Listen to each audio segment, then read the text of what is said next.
There's always one. If you're blessed in life, you may have two or three of those people. Just picture their face for a second.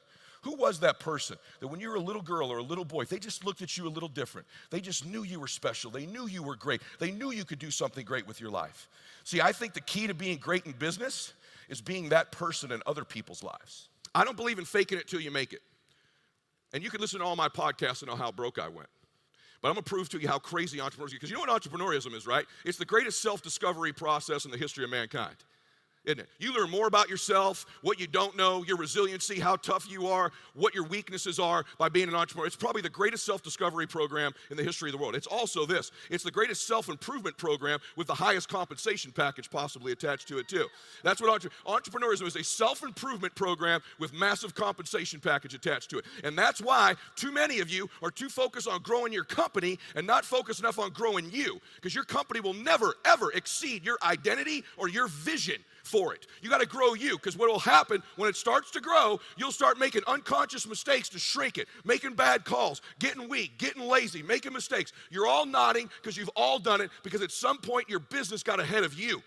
Far too many of you in your life are obsessed with what cab driver number 2 and bouncer number 1 think about what you're doing, instead of the lead characters. You're obsessed with what other people think about you. The thing that's going to kill your dream is your addiction to other people's approval. And cab driver number 2, he ain't going to approve of what you're doing. And at the end of your damn life, he's not going to show up in any of the important chapters. Yet you give him all this power all the time. Stop giving people power who aren't in your book. Do your life for the leading characters. You, your spouse, your children, your parents, your legacy. They're the lead characters in the story of you, of your life. And the more you focus on them. And I know that many of them are the very ones giving you a hard time.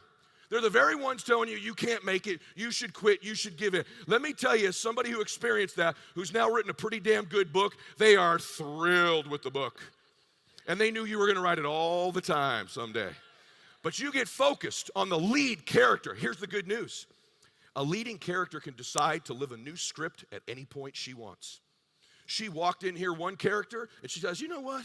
I am the lead character. This is some stupid script my parents gave me, or a script my boss gave me, or a script someone else gave me, or my husband gave me. You know what? Screw that. I'm the new leading character. This woman's more beautiful, more confident, more influential, more resilient, more evangelical. This woman's just a little stronger. And you leave here in the break, and you just feel different. You decide, I'm a new character. I'm a new leading character in the book of my life. Because the more you decide to take control of the narrative, of the script of your life, and you live your dream, the more likely at the end of your life, you're going to meet that dude.